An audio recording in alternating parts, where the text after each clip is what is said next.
శ్రీ సాయినాథాయ నమః. శ్రీ సాయి సచ్చరిత్రము 2వ అధ్యాయం. ఈ గ్రంథ రచనకు కారణము పూనుకొనుటకు అసమర్థత, బాబా అభయము, వాడాలో వివాదము, హెమాట్ పంతును బిరుదు ప్రదానము, గురువు యొక్క ఆవశ్యకత. ఈ గ్రంథ రచనకు ముఖ్య కారణము మొదటి అధ్యాయములో గోధుమలు విసరి ఆ పిండిని ఊరు బయట చల్లి కలరాజాడ్యమును తరిమివేసిన బాబా వింతచర్యను వర్ణించితిని. ఇదే కాక శ్రీ సాయి యొక్క ఇతర మహిమలు విని సంతోషించితిని. ఆ సంతోషమే నన్నీ గ్రంథము రాయుటకు పురికొల్పినది. అదే కాక బాబాగారి వింత లీలలు, చర్యలు మనస్సునకు ఆనందము కలుగుచేయును. అవి భక్తులకు బోధనులుగా ఉపకరించును. తుదకు పాపములను పోగొట్టును కదా అని భావించి బాబా యొక్క పవిత్ర జీవితమును, వారి బోధనలను వ్రాయ మొదలెడితిని. యోగీశ్వరుని జీవిత చరిత్ర తర్కమును న్యాయమును కాదు, అది మనకు సత్యమును ఆధ్యాత్మికమునైన మార్గమును చూపును. గ్రంథరచనకు పూనుకొనుటకు అసమర్థత, బాబా అభయము. శ్రీ సాయి సచ్చరిత్ర గ్రంథ రచనకు తగిన సమర్థత గలవాడను కానని హెమాట్ పంతు భయపడెను. అతడు ఇట్లనుకొనెను: నా యొక్క సన్నిహిత స్నేహితుని జీవిత చరిత్రయే నాకు తెలియదు, నా మనస్సే నాకు గోచరము కాకున్నది. ఇట్టి స్థితిలో ఒక యోగీశ్వరుని చరిత్రను నేనెట్లు రాయగలుగుదును? అవతార పురుషుల లక్షణములు ఎట్లు వర్ణించగలను? వేదములే వారిని పొగడలేకుండెను. తాను యోగి అయినా గాని యోగి యొక్క జీవితమును గ్రహింపజాలడు. అట్టిచో వారి మహిమలను నేనెట్లు కీర్తించగలను? సప్త సముద్రముల లోతును కొలువవచ్చును, ఆకాశమును గుడ్డలో వేసి మూయవచ్చును, కానీ యోగేశ్వరుని చరిత్ర వ్రాయుట బహు కష్టము. ఇది గొప్ప సాహసకృత్యమని కూడా నాకు తెలియను. అందువలన నలుగురిలో నవ్వులు పాలగుదునేమోనని భయపడి శ్రీ సాయీశ్వరుని అనుగ్రహము కొరకు ప్రార్థించాను. మహారాష్ట్ర దేశములోని ప్రథమ కవియు యోగీశ్వరుడు నగు జ్ఞానేశ్వర మహారాజు యోగుల చరిత్ర వ్రాసిన వారిని భగవంతుడు ప్రేమించునని చెప్పియున్నారు. ఏ భక్తులు యోగుల చరిత్రలను వ్రాయ కుతూహలపడెదరో వారి కోరికలు నెరవేరునట్లు, వారి గ్రంథములు కొనసాగునట్లు చేయుటకు యోగులు అనేక మార్గములను అవలంబించెదరు. యోగులే అట్టి పనికి ప్రేరేపింతురు. దానిని నెరవేర్చుటకు భక్తుని కారణమాత్రునిగా నుంచి వారి వారి కార్యములను వారే కొనసాగించుకొనెదరు. 1700 శక సంవత్సరములో మహీపతి పండితుడు యోగీశ్వరుల చరిత్రలను వ్రాయుటకు కాంక్షించెను. యోగులు అతనిని ప్రోత్సహించి ఆ కార్యమును కొనసాగించిరి. అట్లే 1800 శక సంవత్సరములో దాసగను యొక్క సేవను ఆమోదించిరి. మహీపతి 4 గ్రంథములను వ్రాసెను. అవి భక్త విజయము, సంత విజయము, భక్త లీలామృతము, సంత లీలామృతము అనున్నవి. దాసగను వ్రాసినవి భక్త లీలామృతమును, సంత కథామృతమును మాత్రమే. ఆధునిక యోగుల చరిత్రలు వీని యందు గలవు. భక్త లీలామృతములోని 31, 32, 33 అధ్యాయముల యందును, సంత కథామృతములోని 57వ అధ్యాయమందును సాయిబాబా జీవిత చరిత్రయు వారి బోధలను చక్కగా విశదీకరింపబడినవి.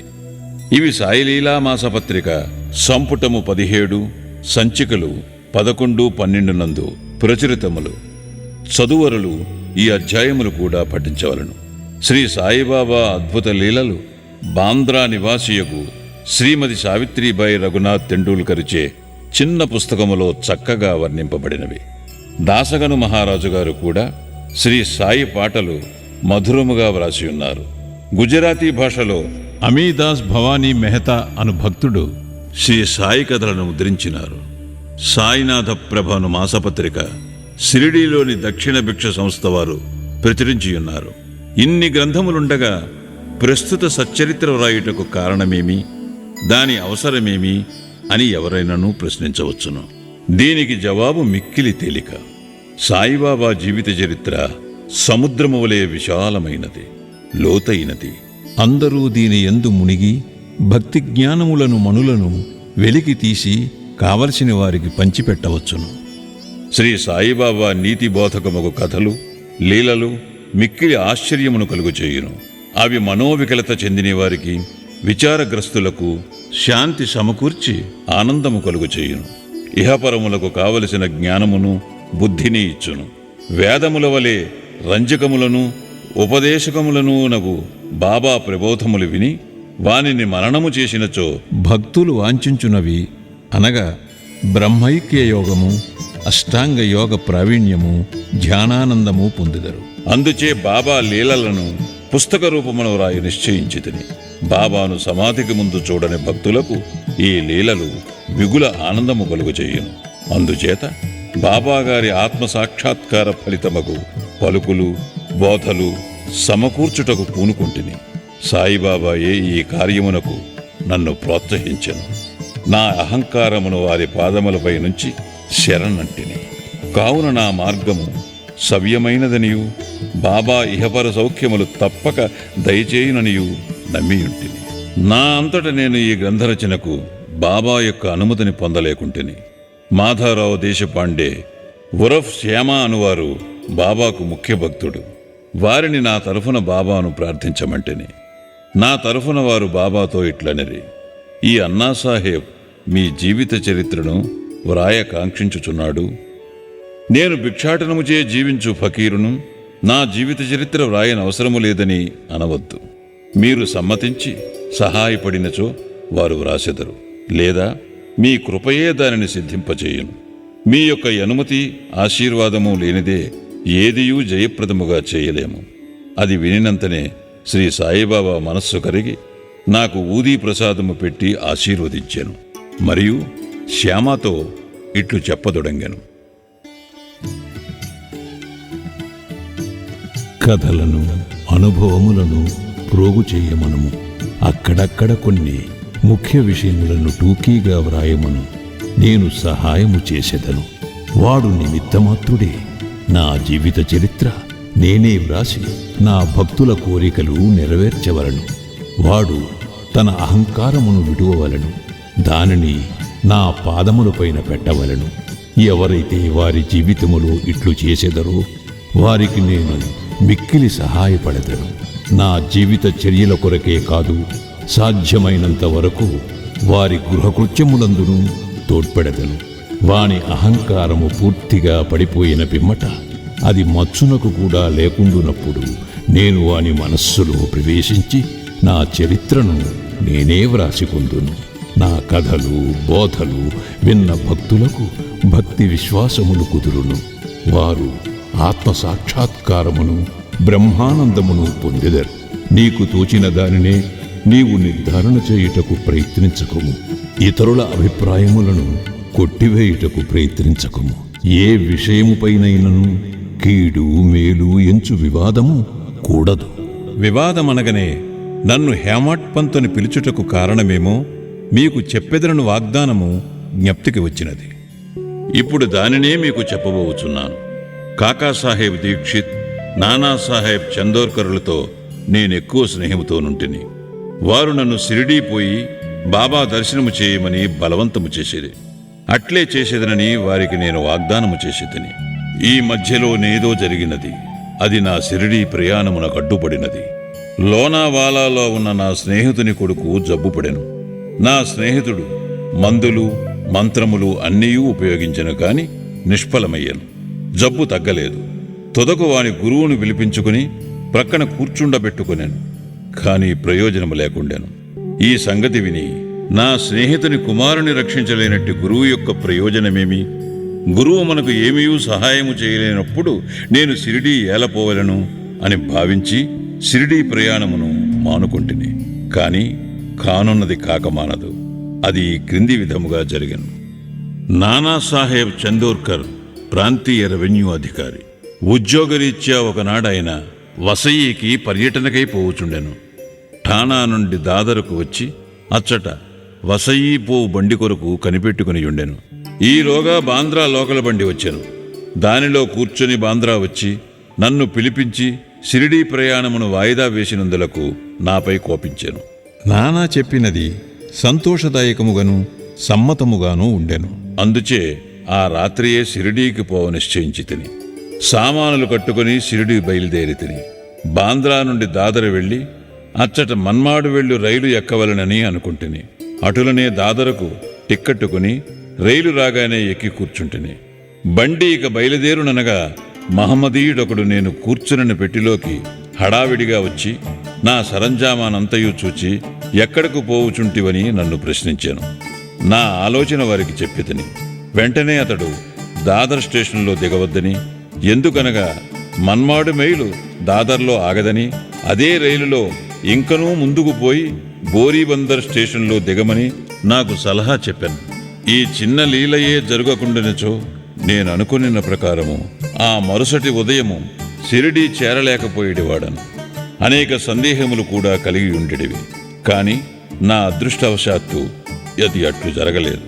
మరుసటి దినము సుమారు 9-10 గంటలలోగా నేను షిరిడీ చేరితిని. షిరిడీలో నా కొరకు కాకాసాహెబ్ దీక్షిత్తు కనిపెట్టుకుని ఉండెను. ఇది 1910 ప్రాంతములో జరిగినది. అప్పటికి సాఠేవాడ ఒక్కటే షిరిడీ వచ్చు భక్తుల కొరకు నిర్మించబడి ఉండెను. టాంగా దిగిన వెంటనే బాబాను దర్శించవలనని నాకు ఆత్రము కలిగెను. అంతలో అప్పుడే మసీదు నుండి వచ్చుచున్న తాత్యా సాహేబ్ నోల్కర్ బాబా వాడా చివర ఉన్నారనియు మొట్టమొదట ధూళి దర్శనము చేసుకొనమని నాకు సలహా ఇచ్చాను. స్నానానంతరము ఓపికగా మరల చూడవచ్చును అనెను. ఇది వినిన తోడనే నేను పోయి బాబా పాదములకు సాష్టాంగ నమస్కారము చేసితిని. నాలో ఆనందము పొంగి పొరలినది. నానాసాహెబ్ చందోర్కర్ చెప్పిన దానికన్నాను ఎన్నో రెట్లు అనుభవమైనది. నా సర్వేంద్రియములు తృప్తి చెంది ఆకలి దప్పికలు మరచితిని. మనస్సుకు సంతుష్టి కలిగెను. బాబా పాదములు పట్టిన వెంటనే నా జీవితములో గొప్ప మార్పు కలిగెను. నాకు షిరిడీ పోవలసినదని ప్రోత్సహించిన వారందరికీ నేనెంతో రుణపడినట్లుగా భావించితిని. వారిని నా నిజమైన స్నేహితులుగా భావించితిని. వారి రుణమును నేను తీర్చుకొనలేను. వారిని జ్ఞప్తికి తెచ్చుకొని వారికి నా మనస్సులో సాష్టాంగ ప్రణామము చేసితిని.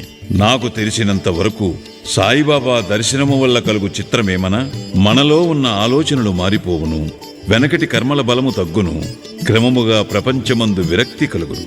నా పూర్వజన్మ సుకృతముచే నాకీ దర్శనము లభించినదనుకుంటుని. సాయిబాబాను చూచినంత మాత్రముననే ఈ ప్రపంచమంతయు సాయిబాబా రూపము వహించెను. తీవ్ర వాగ్వివాదము. నేను షిరిడీ చేరిన మొదటి దినముననే నాకును బాలాసాహెబ్ భాటేకును గురువు యొక్క ఆవశ్యకతను గూర్చి గొప్ప వాగ్వివాదము జరిగాను. మన స్వేచ్ఛను విడిచి ఇంకొకరికి ఎందుకు లొంగి ఉండవలనని నేను వాదించితిని. మన కర్మలను మనమే చేయుటకు గురువు యొక్క ఆవశ్యకత ఏమి? తనంతట తానే కృషి చేసి మిక్కిలి యత్నముతో ఈ జన్మ దుఃఖము నుండి తప్పించుకొనవలను.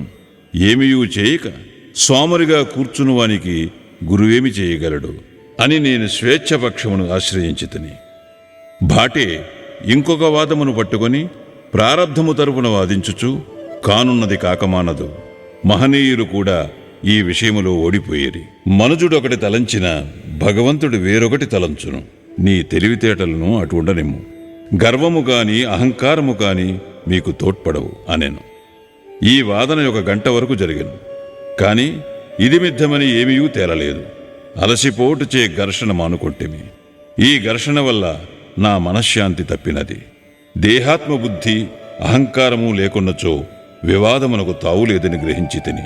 వేయేలా వివాదమునకు మూల కారణము అహంకారము. ఇతరులతో కూడా మేము మసీదుకు పోగా బాబా కాకాను పిలిచి ఇట్లడిగాను. వాడాలో ఏమి జరిగినది? ఏమిటా వివాదము?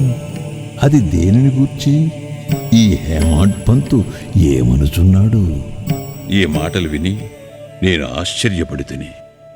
సాఠేవాడ మసీదునకు చాలా దూరముగానున్నది. మా వివాదము గూర్చి బాబాకెట్లు తెలిసెను. అతడు సర్వజ్ఞుడై ఉండవలను, లేనిచో మా వాదననెట్లు గ్రహించును. బాబా మన అంతరాత్మపైన అధికారి అయి ఉండవచ్చును. హేమాడ్ పంతుని బిరుదునకు మూల కారణం సాయిబాబా నన్నెందులకు హేమాడ్ పంతుని పిలిచినని ఆలోచింపసాగితిని. ఇది హేమాద్రి పంతును నామమునకు రూపాంతరం. దేవగిరికి చెందిన యాదవ వంశరాజులకు హేమాద్రి పంతు ప్రధానామాత్యుడు. అతడు గొప్ప పండితుడు, మంచి స్వభావము కలవాడు. చతుర్వర్గ చింతామణి, రాజ ప్రశస్తియను గొప్ప గ్రంథములను రచించినవాడు. మోడీ భాషను, ఒక నూతన గణిత విధానమును కనిపెట్టినవాడు. ఇక నేనా వానికి వ్యతిరేక బుద్ధి కలవాడను, మేధాశక్తి అంతగా లేనివాడను. మరి సాయిబాబా నాకెందుకు ఈ బిరుదు నొసంగిరో తెలియకుండెను. ఆలోచన చేయగా ఇది నా అహంకారమును చంపుటకొక అమ్మనియు నేనెప్పుడునూ అనుకోనమ్రతలు కలిగి ఉండవలనని బాబా కోరిక అయి ఉండవచ్చుననియు గ్రహించితిని. అంతకుముందు బాడాలో జరిగిన చర్చలో నే చూపిన తెలివితేటలను బాబా ఈ రీతిగా అభినందించి ఉండవచ్చునని అనుకొంటిని. భవిష్యచ్చరితను బట్టి చూడగా బాబా పలుకులకు దాబోల్కరును హేమాడ్ పంతు అనుట గొప్ప ప్రాముఖ్యము కలదనియు భవిష్యత్తు తెలిసియే బాబా ఇట్లనేననియు భావించవచ్చును. ఏలయనగా హేమాడ్ పంతు శ్రీ సాయిబాబా సంస్థానమును చక్కని చాకచక్యముతో నడిపెను. సంస్థానము యొక్క లెక్కలను బాగుగా నుంచెను. అదే కాక భక్తి, జ్ఞానము, నిర్వ్యామోహము, ఆత్మ శరణాగతి, ఆత్మ సాక్షాత్కారము మొదలగు విషయములతో శ్రీ సాయి సచ్చరిత్రయను గొప్ప గ్రంథమును రచించెను. గురువు యొక్క ఆవశ్యకత ఈ విషయమే బాబా ఏమినో హేమాడ్ పంతు వ్రాసి ఉండలేదు. కాని కాకాసాహెబ్ దీక్షిత్ ఈ విషయమును గూర్చి తాను వ్రాసుకుని దానిని ప్రచురించాను. హేమాడ్ పంతు బాబాను కలిసిన 2వ దినము కాకాసాహెబ్ దీక్షిత్ బాబా వద్దకు వచ్చి షిరిడి నుండి వెళ్ళవచ్చునా అని అడిగాను. బాబా అట్లే అని జవాబిచ్చాను. ఎక్కడకు అని ఎవరో అడుగగా చాలా పైకి అని బాబా చెప్పాను. మార్గమేది అని దీక్షిత్ అడిగాను. అక్కడకు పోవుటకు అనేక మార్గములు కలవు. షిరిడీ నుంచి కూడా ఒక మార్గము కలదు. మార్గము ప్రయాసకరమైనది. మార్గమధ్యమున ఉన్న అడవిలో పులులు, తోడేళ్లు కలవు అని బాబా బదులిడెను. మార్గదర్శకుని వెంట తీసుకుని పోయినచో అని కాకాసాహెబ్ అడుగగా అట్లయినచో కష్టమే లేదని బాబా జవాబిచ్చాను. మార్గదర్శకుడు తిన్నగా గమ్యస్థానము చేర్చును. మార్గమధ్యమున ఉన్న తోడేళ్లు, పులులు, గోతుల నుండి తప్పించును. మార్గదర్శకుడే లేనిచో అడవి మృగములచే చంపబడవచ్చును, లేదా దారి తప్పి గుంటలలో పడిపోవచ్చును అనెను. మసీదులో అప్పుడు అచ్చటనే ఉన్న దాబోల్కర్ తన ప్రశ్నకదే తగిన సమాధానమని గుర్తించెను. వేదాంత విషయములలో మానవుడు స్వేచ్ఛాపరుడా కాడా అను వివాదము వలన ప్రయోజనము లేదని గ్రహించాను. పరమార్థము నిజముగా గురుబోధల వల్లనే చిక్కుననియు రామకృష్ణులు తమ గురువులైన వశిష్ఠ సాందీపులకు లొంగి అనుకువతో నుండి ఆత్మసాక్షాత్కారము పొందిరనియు దానికి దృఢమైన నమ్మకము అనగా నిష్ఠ, ఓపిక అనగా సబూరి అను 2 గుణములు ఆవశ్యకమనియు గ్రహించెను. 2వ అధ్యాయము సంపూర్ణము. సద్గురు శ్రీ సాయినాథార్పణమస్తు. శుభం భవతు.